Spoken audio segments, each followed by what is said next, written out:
Assalamualaikum warahmatullahi wabarakatuh. Kembali belajar di tema 9, menjelajah angkasa luar, muatan IPS modernisasi. Tujuan belajarannya menganalisis perubahan sosial budaya dalam rangka modernisasi bangsa Indonesia. Perhatikan gambar berikut. Ada perubahan dari pasar tradisional menjadi pasar modern, ada masyarakat tradisional, ada pula masyarakat modern. Hari ini kita akan belajar modernisasi. Perubahan yang terjadi di masyarakat tentunya merupakan hal yang normal, hal yang biasa, dan perubahan yang terjadi ini sangat memungkinkan akan mengaruhi perubahan di tempat lain. Dan di era modernisasi tentunya perubahan ini akan berkembang lebih cepat.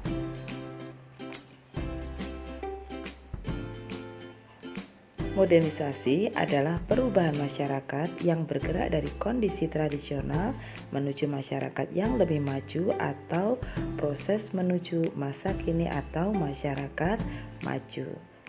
Modernisasi akan membentuk masyarakat yang modern dan mengubah pola pikir serta cara hidup masyarakatnya. Selanjutnya, bagaimana ciri-ciri masyarakat modern? Yang pertama adalah masyarakat yang terbuka, artinya memiliki sikap hidup untuk menerima hal-hal yang baru dan terbuka untuk perubahan. Mereka mempunyai keberanian untuk menyatakan pendapat tentang lingkungannya sendiri. Kemudian yang kedua, orientasi pada masa kini dan masa yang akan datang. Artinya, masyarakat lebih menerima nilai-nilai yang mengajarkan bagaimana mempersiapkan kehidupan yang lebih baik. Tentunya ciri masyarakat modern yaitu menghargai waktu. Yang keempat, menggunakan planning atau perencanaan dalam segala hal. Artinya perlu perhitungan yang matang dalam melakukan segala sesuatunya. Yang kelima, mempunyai rasa percaya diri yang tinggi, percaya dengan adanya iptek, dan yang keenam, menghargai prestasi dan penghargaan. Tentunya perubahan itu tidak terjadi begitu saja, tetapi memerlukan cara baru untuk memenuhinya, yaitu melalui ilmu pengetahuan dan teknologi. Apa pula dampak sosial modernisasi? Modernisasi tentunya banyak membawa dampak bagi kehidupan sosial masyarakat. Akibat atau dampak yang ditimbulkan bisa bersifat positif, bisa juga bersifat negatif. Dampak positif modernisasi yang pertama, menguatkan integrasi masyarakat. Dalam hal ini masyarakat yang mengalami modernisasi dapat memiliki sikap yang terbuka, artinya terbuka dalam menerima berbagai masukan positif sehingga integrasi yang terjadi makin lebih kuat. Masyarakat juga dapat berpikir lebih rasional dibandingkan sebelumnya. Dampak positif yang kedua yaitu peningkatan bidang iptek atau ilmu pengetahuan dan teknologi. Peran iptek di sini sangat luar biasa untuk memberikan dampak kepada berkembangnya masyarakat, karena dengan adanya iptek memudahkan masyarakat dalam menjalani kehidupan dan melakukan berbagai aktivitas. Misalnya bidang transportasi dan industri tentunya memengaruhi kehidupan masyarakat menjadi lebih maju dan mendapatkan kehidupan yang lebih baik. Kemudian yang ketiga, kesadaran dalam berpolitik dan demokrasi. Mengapa ini bisa merupakan dampak dari modernisasi? Masyarakat yang mengalami arus modernisasi akan memiliki kesadaran dalam berpolitik. Artinya, mereka akan membuka diri untuk memahami tentang politik secara sederhana. Mereka juga dapat ikut serta dalam bidang politik yang dirasa dapat memajukan kehidupan masyarakat, berbangsa, dan bernegara. Tentunya, ini ada makna demokrasi untuk siap menerima pendapat politik masing-masing.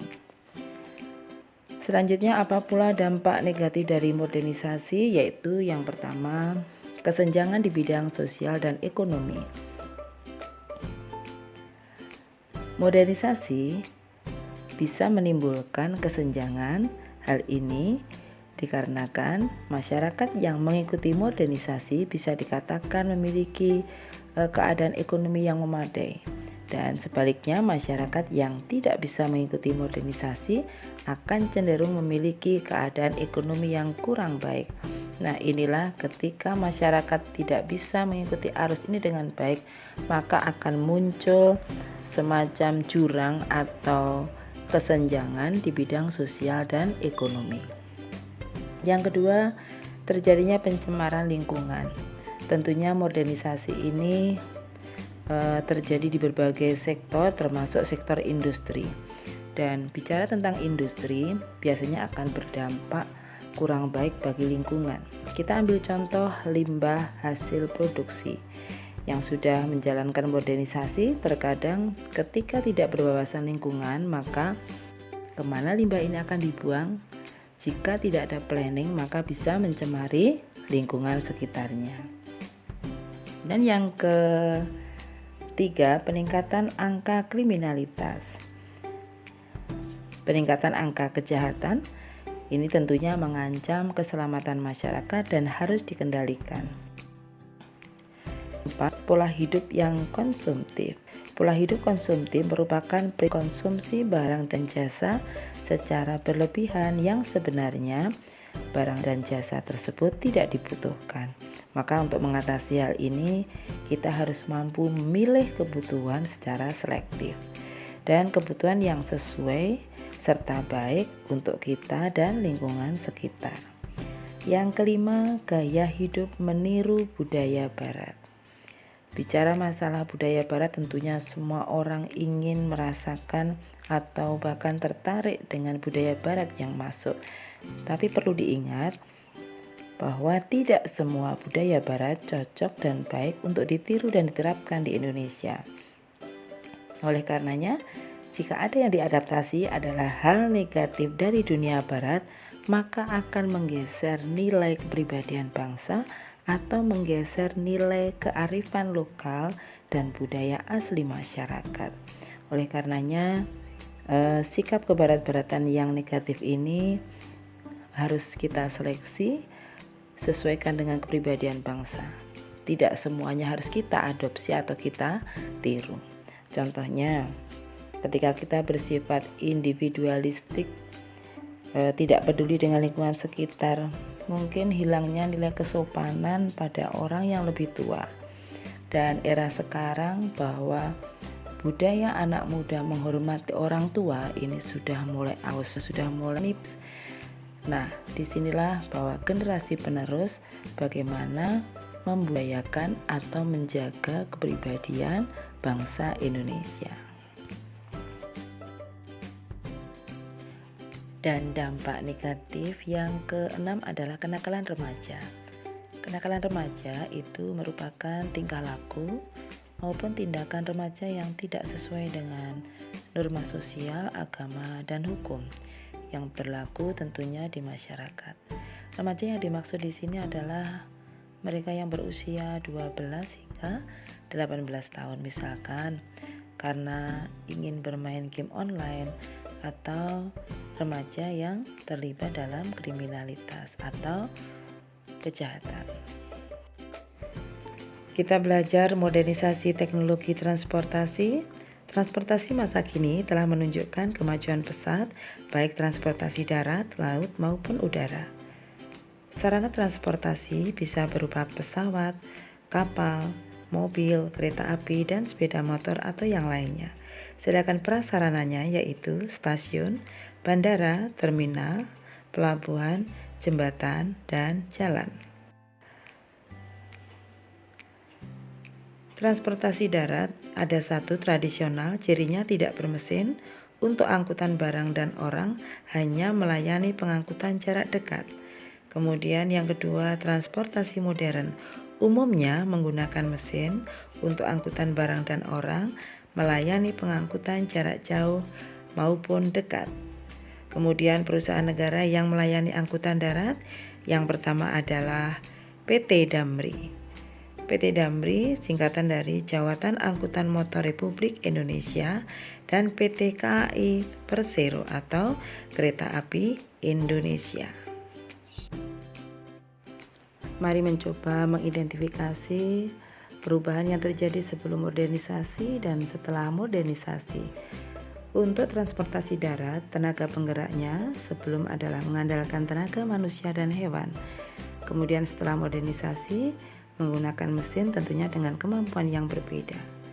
Kemudian fungsinya sebelum modernisasi mengangkut barang atau orang. Jadi bisa barang atau bisa jadi orang. Kemudian setelah modernisasi, pengangkutan jarak jauh baik barang maupun orang. Seperti ini contoh gambar tentang penggunaan transportasi darat. Kemudian dampak modernisasi terhadap sistem transportasi, dampak positifnya mempermudah pekerjaan manusia. Karena dengan modernisasi maka kecepatan, kemudahan, kelancaran pekerjaan akan terbantukan. Kemudian dampak negatifnya menimbulkan polusi udara dan mungkin terjadi penggusuran rumah. Kemudian dampak positif terhadap lingkungan adanya teknologi transportasi yang ramah lingkungan. Dampak negatifnya terjadinya pencemaran lingkungan. Pengaruh modernisasi terhadap transportasi air dan udara, bahwa modernisasi juga membawa perubahan yang luar biasa pada transportasi air dan udara. Tujuannya agar dapat terus menjalani hidup lebih mudah.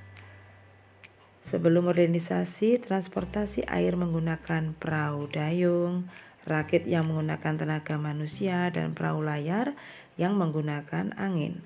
Setelah modernisasi, menggunakan kapal, perahu bermotor. Transportasi udara yang sebelumnya menggunakan balon udara, maka sekarang telah beralih ke pesawat terbang atau helikopter. Selanjutnya, perhatikan perbedaan antara transportasi darat sebelum modernisasi dan setelah modernisasi, serta dampaknya bagi kehidupan masyarakat.